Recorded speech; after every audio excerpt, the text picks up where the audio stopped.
Welcome, everyone, to the Michigan Association of Secondary School Principals podcast series, featuring great discussions, insight, and resources on all things related to education and administration.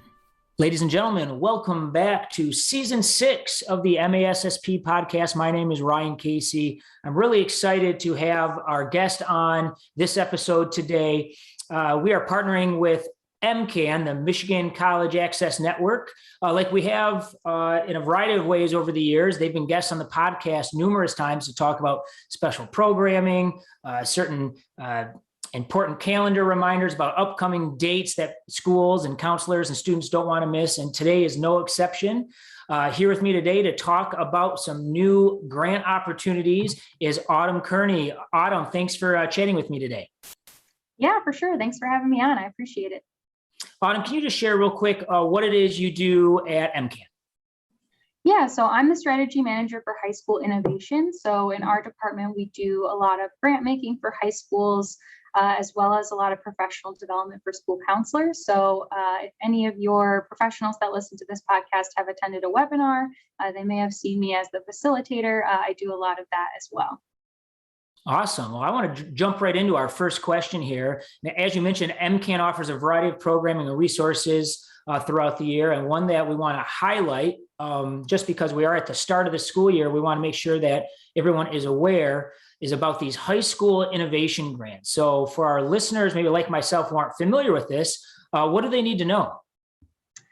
Yeah, so there's a lot you need to know, but I'll try to keep it concise. We're really excited to roll out this new opportunity this year. For those who may have been familiar with our grant programs in the past, we formerly hosted a program called the Reach Higher High School Grants. And we took what we learned from hosting those programs over several years and channeled it into these high school innovation grants. So the goal is to provide funds and a lot of support to high schools that are really focused on changing systems that are perpetuating inequity in post-secondary outcomes for students. We do have a lot of grants that provide funds for programs, but with this particular grant, we're really looking to fund educator time to analyze some of the systems that continually trip students up year after year. So with that, the budget is kind of predetermined to fund for educator time, which is exciting. What a great opportunity. So I can't help it because the principal in me here's the word grant and automatically I'm thinking, all right, that means money or some sort of resource. So can you share what type of awards are offered through this program? Yeah, so this is a 3-year grant program, and right now we're accepting applications for the first year. Schools would have to reapply to continue on the program in subsequent years, but we're almost building in the reapplication process. So as long as everything goes well, we're happy to keep sticking with you through the cycle. For this first year, we're hosting $5,000 grant awards. And like I mentioned, a majority of those funds will be used for educator time. So that looks like stipends for counselors and principals who will be spending the most time on this, as well as funds to cover substitutes for post-secondary advising committee meetings, which would require a couple teachers to be involved as well. But we really want people to be rewarded for their time and to be something that's feasible to fit into the existing day. Absolutely. Can you just say again, when are the deadlines for the grants? Yeah, I'm pulling it up because I want to make sure I get all of that information exactly correct. So the application opened on September 1st, so it's only been open for a little while. So far, we have about 9 or 10 applications in, so we definitely have a lot more room for more applicants. And it will close on Sunday, October 17th. We're hoping to have a really quick turnaround to let applicants know within a week or so, because we're really hoping to get the grants started in mid-November. Awesome. We will make sure we get this out so people know. That's why we wanted to do the podcast. So since this is the first time around with these grants, you can't really share who the past winners are, but can you tell us, I guess, what are you hoping to get? Like what should schools be shooting for in terms of grant? How are they, how are you going to choose the best one? What should they be trying to show you? Yeah, so in the past, and I think a lot of grants in general ask that people apply with a project or a program idea that they want to get funds for. We're kind of taking an opposite approach where this first year is really going to be about planning a larger project. So what we're really looking for in schools is people who are wanting to make a change and dedicate the time necessary to do that. We're also really looking for a strong principal counselor team or people who are looking to strengthen that team moving forward. So I've had a lot of people coming to me saying, we have these 6 ideas for things we want to do, and that's awesome. But what we're going to do is support people throughout the year to discover what it is they need to work on within their school, and then help them develop a plan throughout the grant cycle. So it's pretty cool because there's no need to put together a long action plan or a long list of things you want to do through the grant period. That's what we're going to do throughout the course of the grant cycle. Awesome. So what would you say to a principal or a counselor or somebody who just feels like, man, I don't know if we have enough time. By the time we found out about it, we only have a couple weeks. What advice would you give them?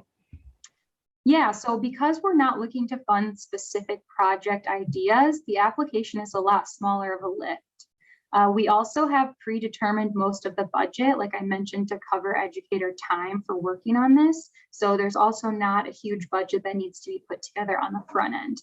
There will be about $1,000 of funds that schools can utilize in a way that will meet your needs at the time. So not to say there's no flexibility, but we're putting a little bit more guidelines in place for how those funds will be spent. We also estimated that counselors and principals could estimate about 20 to 30 hours throughout the course of the grant cycle be dedicated to work on the grant. And then we estimate that participating teachers will not spend more than 10 to 15, probably about 12-ish hours throughout the year.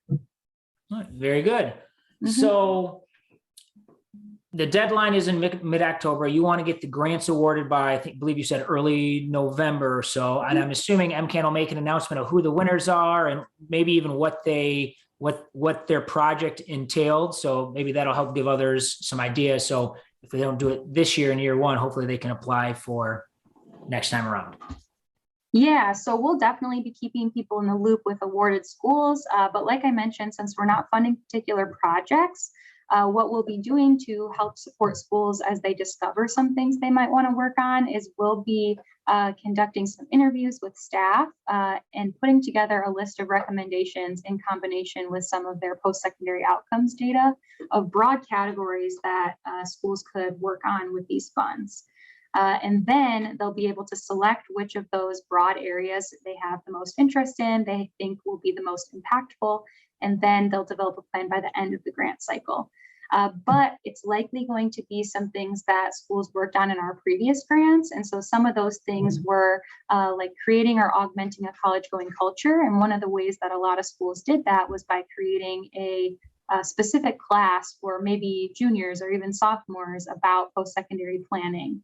It could also look like looking at school policies with regard to FAFSA. Should FAFSA be a graduation requirement? Is that something that's going to help us move in the direction that we want to move?